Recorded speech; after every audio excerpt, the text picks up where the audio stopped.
Alrighty, let me just minimize that real quick. Okay, this is a quick introduction into the Audiovault system. I'm pretty sure BE is going to do their own training on this, but I thought I'd go ahead and make this video here that just kind of gives you a jump start and a look at the system that we're going to be using here. And I'll show you the basics of recording into Audiovault. So this is the Audiovault record screen here. This is the main system that you're going to be using to record into the Audiovault system. One thing that is different about this and Skyla is Skyla has its on-air machine, and then they have your production machine that has the Skyla producer running on it. Audiovault's a little different. Unless you have a license for a separate production workstation, which we don't currently have, the production is done on the same machine as your on-air. We could always, at some point in the future, license another workstation dedicated for production, but at this point, there really isn't a need to do that. What we'll probably just do is move the on-air screen over so it's more front and center on your console. We'll probably just put the two screens side by side. So you can have Adobe Audition loaded up on your screen on the left and your Audiovault stuff on the screen on the right and just record through like that. It's actually going to be pretty easy to use, I think. And I'm going to do this video just to kind of show you how we record into Audiovault. I think you'll find it is a pretty intuitive system once you get used to the interface. And the interface is designed to mimic the old tape-based cart machines. So for us old school radio folks, it's actually, it makes a little more sense actually than some of the automation systems that are out there. So you can see it kind of looks similar to the way those old tape machines were set up. There's the big record button, the big start stop button. Here at the top, we have some menu buttons, and these can bring up sub-menus. So if I click, say, the system button, it brings up the system sub-menu. I can go into setup, and there's another menu in there. You back out of the menus by clicking done. So as I click done, it goes back up to this level. I click done again, it goes back up to the main level. If you ever find yourself in a menu area that you don't know where you are, just click done until there's no done button, and then you're back at the main menu. Most of that you're not going to need to worry about, though, because most of the common functions you're going to need are right here on the front, and there are keyboard shortcuts for this stuff that once you get used to it, you can really fly through the system, and you don't need to dig into these menus hardly at all. So let's start by recording a file into Audiovault. To record a file that doesn't already exist, you click the record button. If you're recording over a file that already exists, you have to load it first. We'll do that later. Right now, let's just record a new file into the system. We click the record button, and this brings up our window where we can fill in all the information for the file that we're going to record. Here in the middle, we have some default buttons that we can click. And what that does is just fills in some of this stuff with the defaults for whatever categories we're doing here. So here you can see I've got commercials, I've got PSAs, weather's news.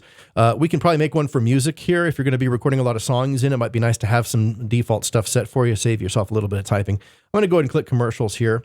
The main thing it does is set, stereo mono modes and compressions and all that kind of stuff, and sets the categories for you. So this is, I think, similar to Skyla here, where you have categories for the spots. So you can categorize them as news, as PSAs, as commercials, music, whatever. So in this case, we're going to choose commercials. And the next field is the cart number. And I think we'll just stick with the Skyla system. There's really not a reason to change it, I don't think. Audiovault doesn't really care. You can put pretty much anything you want in here. It doesn't have hardly any restrictions at all as far as naming cuts goes. So in this case, I'm just going to call one called TF1. I'll make it test file 1. So that's the cart number. And then the next field is your description. And that is, if you're recording a song, that's your song title. If you're recording a commercial, that is the commercial name. So let's make an ad for Carl's Widgets here, huh? Carl's Widgets. Okay, the next two fields are the durations, and this is something that's possibly a little different from other systems. Like Adobe Audition, if you click record, it's just going to keep on recording until you either click stop or it runs out of hard drive space. Audiovault is not like that. Audiovault will record for whatever duration you tell it to, and it won't record past that. So you have to set a duration of some sort in here, and it's going to stop at that point. So you just want to make sure that the duration you have set in here is at least as long as the file you're going to be recording. So if you're planning on doing a half-hour interview, you might want to give yourself 45 minutes in here because it's going to stop after whatever time you put in there. You just want to make sure that it doesn't stop too early. In this case, right now, it's set for 1 minute and 2, which is enough for a 60-second spot if you're quick on it. For you guys, I might start off by making like 1 minute and 10 or something just to give you a little more time to, you don't have to react as quickly that way. So in this case, I'm going to leave it at 1 minute and 2. That's just fine. The out cue is, again, back in the old tape days where you had the cart label and you had the out cue typed up on it. Get yours today. So that would be, you know, the out cue, but that's not really a very useful function anymore. Of course, in automated mode, it doesn't care. And in live assist mode, you've got a timer there, so you know how much time's left in the ad. You don't have to worry about listening for the out cue. So you can use this to put some sort of note in there. Whatever you want. If you want to put some notation in there for the next person that opens up the spot, or just to remind yourself of something, you can use it for that. Otherwise, just leave it empty.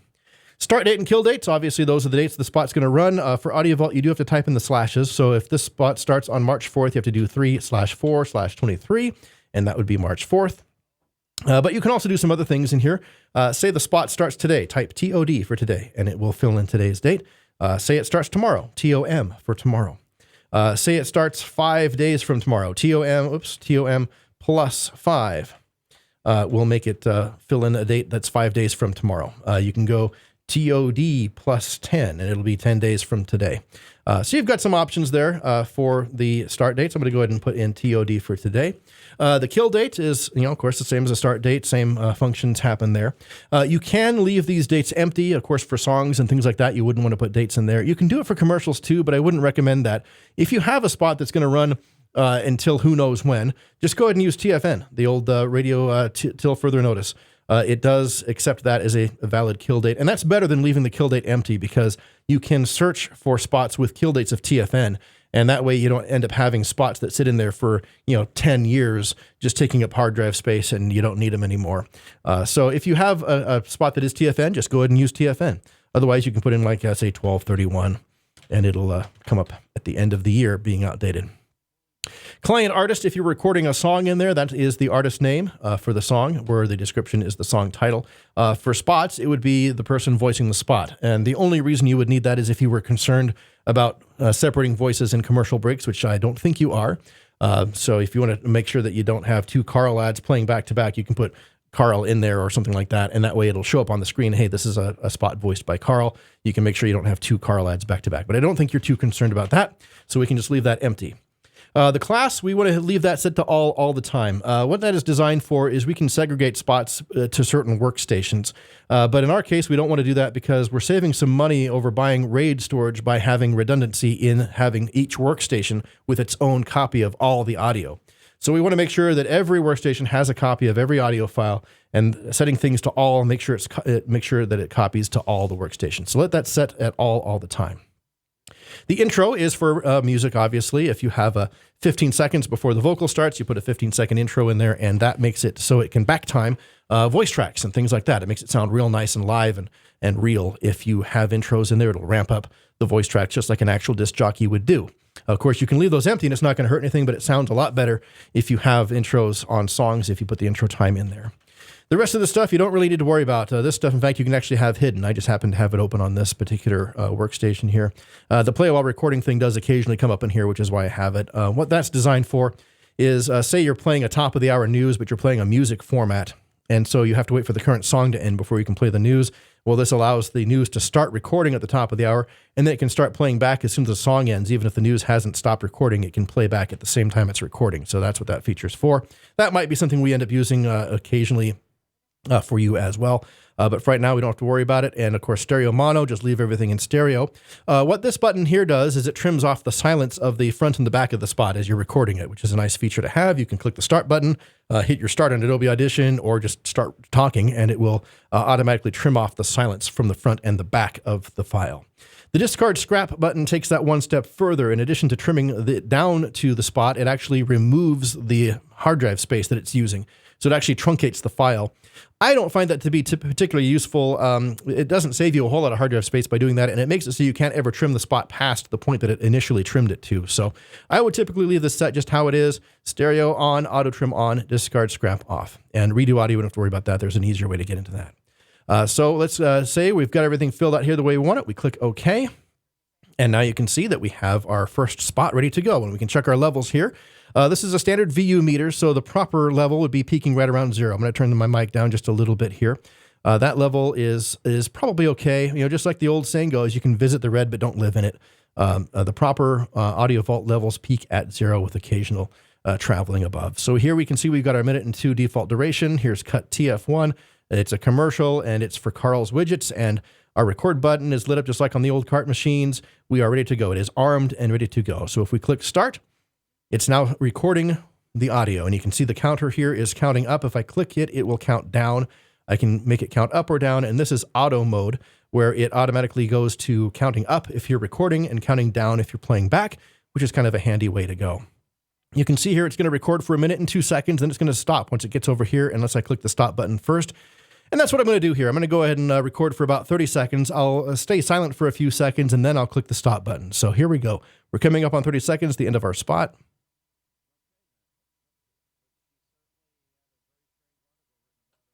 And then I click the stop button, and even though I let it record out for about 35 seconds, you can see it trimmed it down to 29.7. It removed the silence from the front and the back. And that would be perfectly acceptable for playback. Audiovault will stretch and squeeze spots as needed to make them fit into satellite breaks. For music formats, you don't really need to worry about that. So if we end up doing a hybrid format, we can go break by break and say, okay, in this break, we need to worry about times. In this break, we don't. So as long as you're a second or two on either side, it will be fine. It can squeeze up to 10% and stretch up to 10% to make them fit. So you don't have to be real meticulous about hitting your 30 seconds or 60 or whatever your length happens to be. But we can actually edit this thing. Right now, this spot would be ready to go, but we can get a little more meticulous about this if we want to. So let's go into our trim window. I'll show you that. If you click the cut and then trim and tones button, or just push F7. And again, there are keyboard shortcuts for almost all of this stuff. I'll make a template for you that shows the common keyboard shortcuts. Once you get used to that, you can really fly through the system. You almost don't need to click these buttons up here almost at all. The only thing you need to get into here for is probably editing carts, and I'll show you that here in a little bit.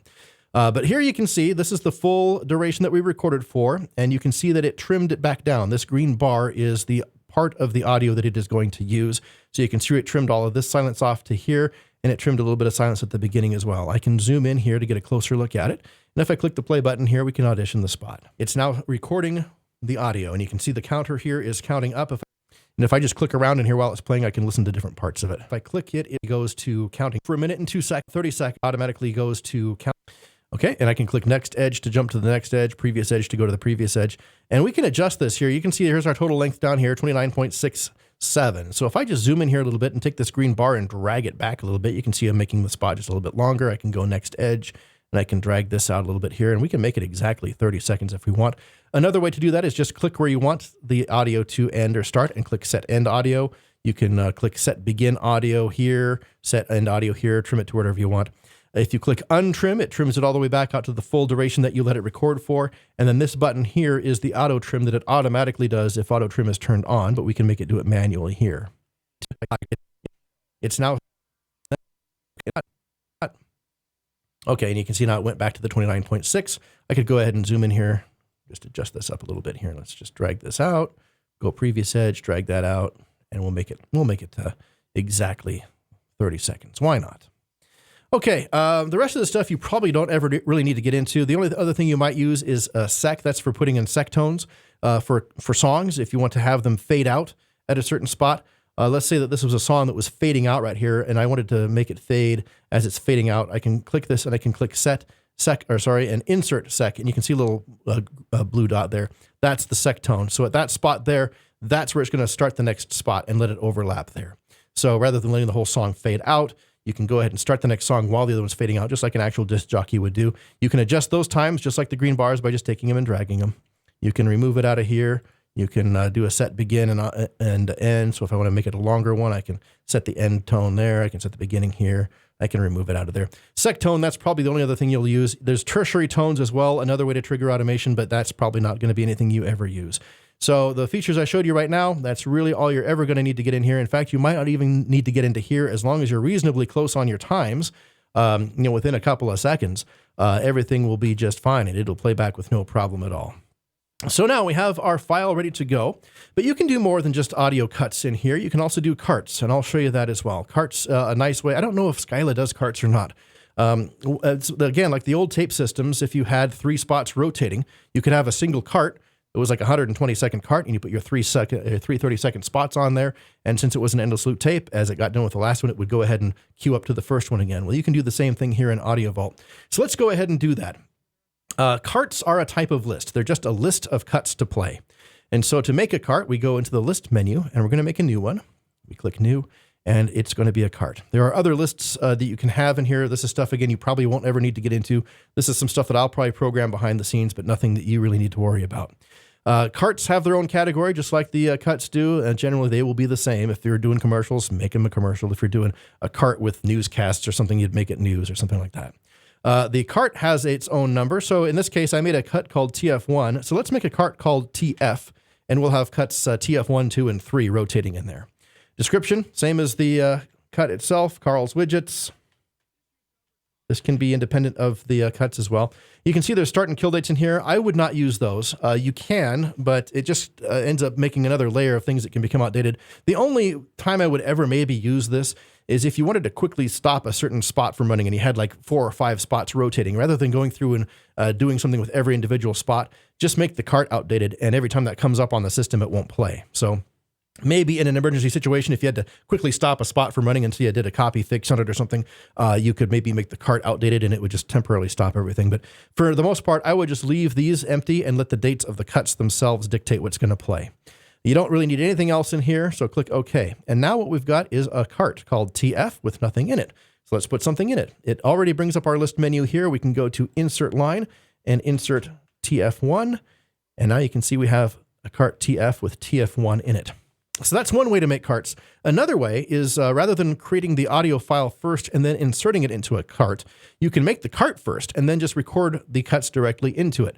So let's go ahead and do that with TF2. Let's go ahead and record, and we're going to make a new file here. Now here's a nice shortcut. If you are doing spots that are rotating and you already have one done, if you click the Fields button, it will fill in all the fields from that previous spot. If you click the duration, it resets the duration back to the default duration. So if you're doing rotating spots, all you have to do now is change this to the next cut number. Click OK, and you're ready to go. So this is spot number 2 in our rotating cart here. And I'm going to go ahead and stop that. Let's do another one for TF3. Hit record, hit fields, duration, change this to TF3. Now we could go ahead and change the date on this if we wanted to. We could make that one start tomorrow and run TFN if we wanted to. So this can have its own dates on it. And if I go ahead and record this, now this is spot number 3 in our cart. Now, if I click stop on that one, you can see this one shows up yellow, and that's because it is outdated. It says right here, event out of date.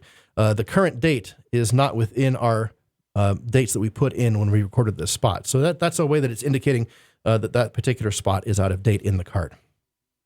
Now, carts are lists of cuts. They have to be saved. Audio cuts save themselves as you go. Any type of list has to be saved. So you can see right here, the load button is gray because I've made some changes to this cart. If I click save or push F10, and again, there's keyboard shortcuts for almost all of this stuff. I'll make sure you have a template that shows those, and you can really start getting efficient with the system once you learn those keyboard shortcuts. So now we have cart TF. So what's the purpose of that? Well, it's a pretty handy thing because all traffic has to do now is call for TF, and it'll rotate through all of these spots. And the different dates also determine what is going to play as it rotates. So let's just demonstrate that real quick. If I load TF into here, I'm going to click load. You can see it just shows cart TF.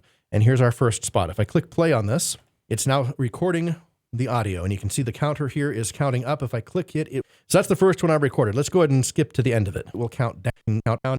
We're out of counting. Just a minute, gets here button. So here we go. We're coming up on 30 seconds, the end of our spot.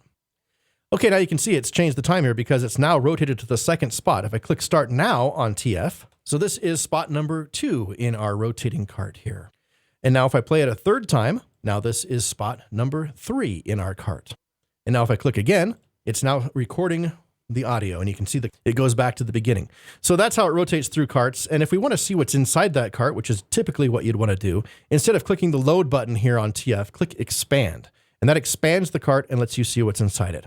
So having different dates on these cuts is actually a pretty handy feature, and I'll show you here. Let's just go ahead and load cart 505. If I just load it normally and we play it.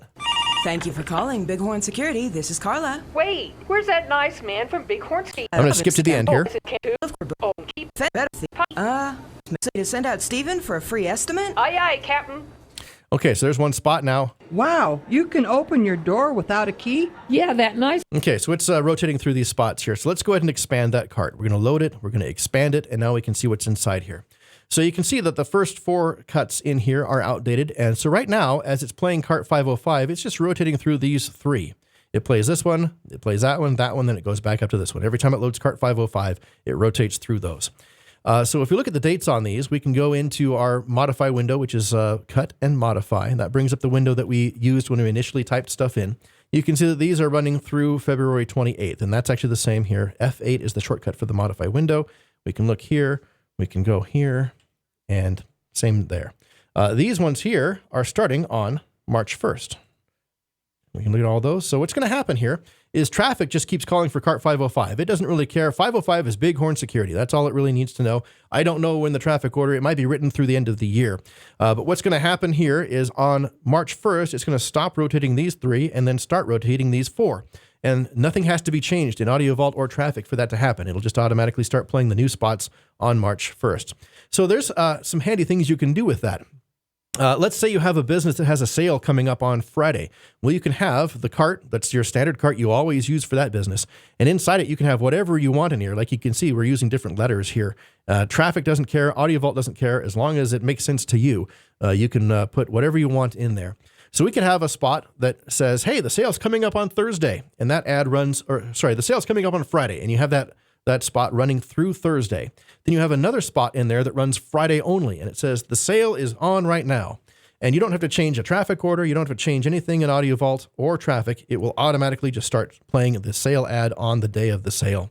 And so that's a pretty handy feature for carts. And you can get even more fancy than that if you want. Let's say you have a weather sponsor and a sports sponsor, 2 different ads with 2 different cart numbers, but it's the same client. You've just got different orders for them. And they want to start running a regular schedule as well, and you want to rotate your sports and your weather ads. You can make another cart for that particular schedule with the same client and stick the weather and the sports spots in it. So I can show you that right now. If we load up cart TF, the one that I just made, TF, let's expand that. We can put cart 505 inside cart TF. So if I insert, control insert's the shortcut for that, I can put 505 in there. It is now going to rotate, and it will do rotations inside of rotations. So as it plays through, it is going to play 3 Carl's Widgets ads and then a Bighorn security ad, and it will rotate through those. So if I save this and I load TF and we play it, it's now recording the audio.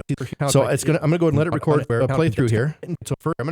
So here we go. We're coming up on 30 seconds, the end of our spot. So this is spot number 2 in our rotating cart here. Now this is spot number 3 in our cart. And now it's going to play Bighorn security. Wow, you can open your door without a key? Okay. Who? That nice man at Bighorn Security. And it rotates that cart inside the cart. So now it's going to play 3 more Carl's Widgets ads. It's now recording the audio. See, if I can skip ahead here. Countdown where counting so for a few seconds, and then I'll start to go. We're coming up on 30 seconds, the end of our spot. It's going to play spot 2. So this is spot number 2 in our rotating cart here. It's going to play spot number 3. Now this is spot number 3 in our cart. And now it's going to rotate the next spot in the Bighorn security. Hi, I'm Steven with Bighorn Security, and we're not just a security company. So you can do all kinds of really complex rotations. You can put carts inside of carts, inside of carts. And I do that for things like image liners and things like that to keep them from getting too redundant. You can have really complicated rotations, and you can leave those rotations alone for years, and it'll never play the 2 things back to back. It never gets stale by doing that. So you can do really fancy, complicated rotations for things like this as well. Now, let's get rid of 505 in here. To remove it out of the system, the Alt-X is the shortcut. We can also go to Contents and Cut Line. That removes it out of there. Something else you can do. Let's say that they wanted, they had a particular ad here that they wanted to play more often than the other ones. They wanted to play Carl's Widget spot number 1 2 times for every spot of the other ones. You can just copy and paste it back in there. So now TF1 plays twice, then we go 2, 3, TF1 twice, 2, 3. We could also change the order. We could paste it right here. So it goes 1, 2, 1, 3, 1, 2, 1, 3. We could paste that in there a bunch of times. So it plays 1 a lot more often than the others. So you have real in-depth control over how often the spots rotate. They don't have to be equal. They don't have to play all at the same time. We've got different dates in here. There's a lot of things you can do with carts. So let's quickly show you how we record over an existing spot here. So I'm going to go ahead and save this. Again, we've made some changes to that list. Let's go ahead and clear this. We're going to get a start from scratch. So if I wanted to do like what I did initially, and I try to record a cart called TF1, it's not going to let me do it because it already exists. It's going to complain about it. So to record over a file that already exists, of course, you have to load it first. So we can go to List and Load, or just click Load, or push F9. That's the shortcut for that. We're going to load TF and expand it. We're going to see what's in there. Let's say you had a copy change for this spot here. The dates are going to be exactly the same. They just had a mistake on one of the prices or something, and you had to redo it. Well, that's really easy to do. All you do is click Redo, or push F5 on the keyboard. It puts it back into record mode with your default duration. You click start, and now this is our revised audio for spot number 2. It has recorded over that audio. Everything else stays the same. If you needed to change the dates on it, you go to cut and modify or push F8, and that brings up this window. You can change the dates. Let's say they wanted to end this spot earlier. We're going to end it on April 1st instead of December 31st. That changes the dates on it. If you want to get rid of one of these spots, they wanted to just run the other 2 and keep this one out of here. We're never going to run this one again. We go back to our modify window. You can see that there's a delete button right here, and that's how we delete that completely out of the system. We can remove it from the cart by cutting it out of the cart. If I do Alt-X or go to Contents, List, Contents, Cut Line, it removes it from the cart, so it's not actively rotating, but the spot still exists in the system. I can go ahead and insert it back in. I can insert TF2 back into here and put it back into the cart. But if we want to get rid of it entirely, we go to Cut, Modify, Delete, and say yes, and now it is completely gone. If I try to insert it in now, it does not exist anymore. Let's go to Insert TF2. It's going to say, sorry, that file does not exist because you deleted it. All right, let's go ahead and delete these out. I'm going to push F8, delete, F8, delete. And for the cart, again, carts are lists. They have their own submenu. The cart label is right here. Label, delete. TF is all out of the system. Everything I used to demonstrate is now gone. That is the basics of recording into Audiovault. I'm sure BE will probably get a little more in depth with some other stuff, but I thought I'd give you this as just kind of a jump start and a preview of the system you're going to be dealing with. I think you're going to find it really quick and easy to use once you get used to the interface. As always, every system has its own quirks and things like that, and once you get used to doing things the Audiovault way, I think you'll be just fine.